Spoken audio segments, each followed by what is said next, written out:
Manchester City Football Club was not born from glamour or immense wealth. It started with a simple, noble idea. Back in 1880, members of St. Mark's Church in West Gorton wanted to do something positive for their community. They saw the local men struggling with unemployment and social problems like alcoholism. Their solution was to create a football team, a way to bring people together and offer them a healthy distraction. This team, which would eventually become Manchester City, was founded on principles of community and purpose. It was a club for the people, by the people, rooted right in the industrial heart of Manchester. The early years were filled with passion and a growing sense of identity.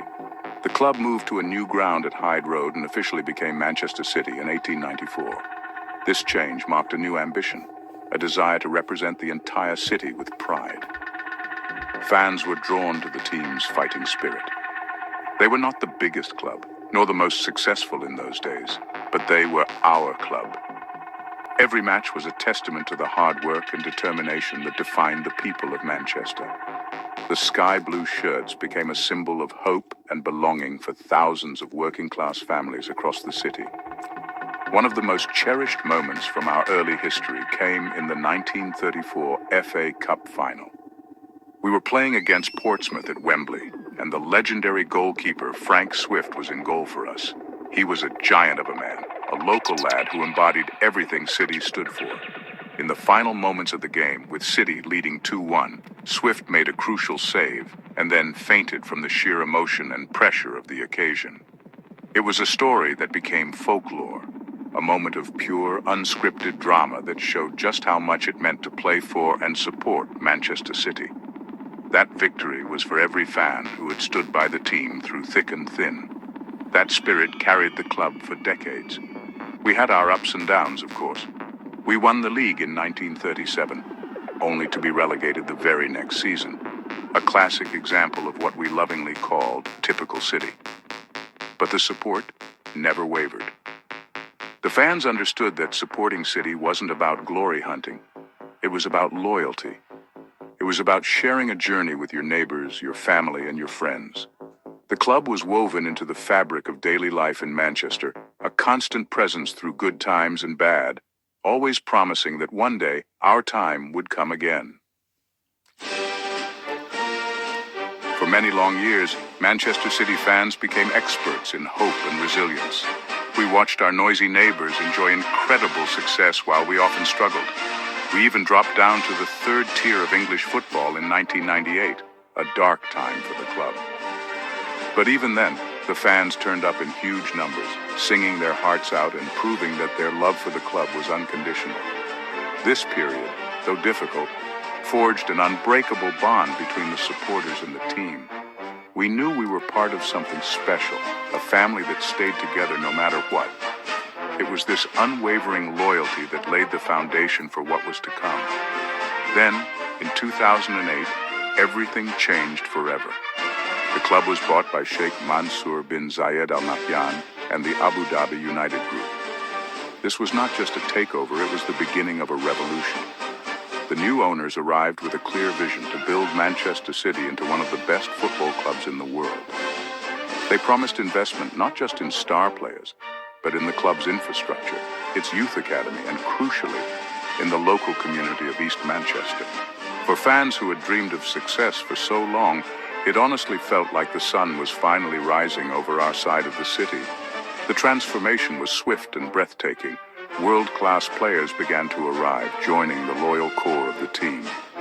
Stars like David Silva, Yaya Toure, and Vincent Kompany chose to be part of this exciting project. The club's facilities were upgraded to be the best in the world, including the state-of-the-art Etihad campus. But the owners understood that a club is more than just its players and buildings. They invested heavily in the surrounding area, helping to regenerate East Manchester and showing a deep commitment to the city that the club called home. This was about building a sustainable future, not just buying short-term success. The atmosphere around the club became electric with possibility. The old fatalism of typical City began to fade, replaced by a newfound belief and confidence. We were no longer just the noisy neighbors. We were becoming a force to be reckoned with. The first major trophy of this new era, the 2011 FA Cup, felt like a watershed moment. It ended a 35-year wait for a major honor and announced our arrival on the big stage. For every fan in the stadium that day, it was a moment of pure joy and vindication. The tide had truly turned, and a new era of blue dominance was about to begin. The FA Cup win was just the start. The real defining moment came on the final day of the 2011-2012 Premier League season. It is a moment etched into the memory of every football fan, not just City supporters. We needed to beat Queen's Park Rangers at home to win our first league title in 44 years. With the game in injury time, we were losing 2-1. It seemed like the old typical City was back to break our hearts one last time. But then, Edin Dzeko scored to make it 2-2, and in the 94th minute, Sergio Aguero smashed the ball into the net. The stadium erupted. It was the most dramatic finish to a season ever. That single moment, that Aguero goal, changed the mentality of the club forever. It proved that we were winners. Under managers like Roberto Mancini and Manuel Pellegrini, we continued to add more trophies, but it was the arrival of Pep Guardiola in 2016 that lifted the club to another level entirely. Pep brought a style of football that was simply beautiful to watch, intricate, attacking, and dominant. He built a team that didn't just win, it mesmerized opponents and broke records. Players like the brilliant Kevin De Bruyne became the heartbeat of this incredible side, orchestrating play with his vision and passing. The Premier League became our competition. We won it again and again, including the historic 2017-18 season, where we became the first team to reach 100 points, earning the nickname the Centurions. We achieved a domestic treble, winning the Premier League, FA Cup, and League Cup in a single season, something no other English men's team had ever done. The team evolved, with new heroes emerging. The phenomenal goal-scoring machine, Erling Haaland, arrived and shattered records, leading the line with incredible power and precision. The success was relentless, a testament to the vision and hard work of everyone at the club. The final frontier was Europe. The Champions League was the one trophy that had eluded us, the one we craved the most. After years of near misses and heartbreaking exits, we finally reached the summit in 2023. We beat Inter Milan in a tense final in Istanbul to be crowned champions of Europe for the very first time. This victory completed the treble, the Premier League, the FA Cup, and the Champions League. It was the culmination of the entire project, the realization of a dream that began with that takeover in 2008. We were no longer just a top English club, we were the best team in the world. For all the trophies and world-class players, the real strength of Manchester City lies in its fans. We are the ones who were there in the third division, singing in the rain on a cold Tuesday night. We are the ones who passed down our love for the club through generations, teaching our children the words to Blue Moon. This success is our reward for that unwavering loyalty. When we see players like Kevin De Bruyne or the legendary captain Vincent Kompany play with such passion, we see a reflection of our own love for the club. They understand what it means to wear that sky blue shirt.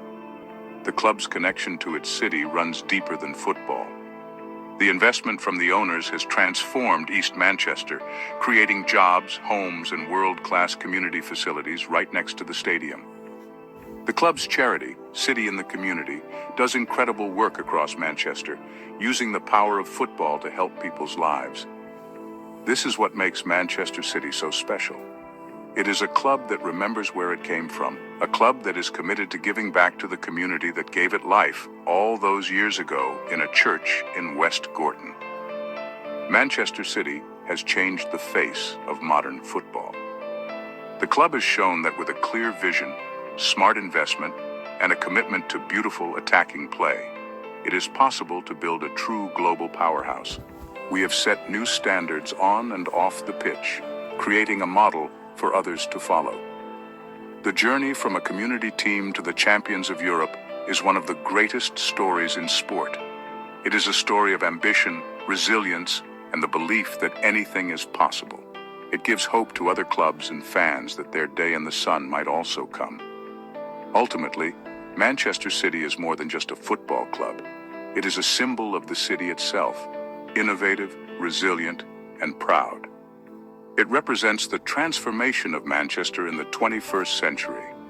The club is a source of immense pride and a focal point for the community, bringing people from all walks of life together to share in the joy of our team. From its humble beginnings to its current status as footballing royalty, the story of Manchester City is an inspiring tale of how a club built for the people became the pride of its city and the champions of the world.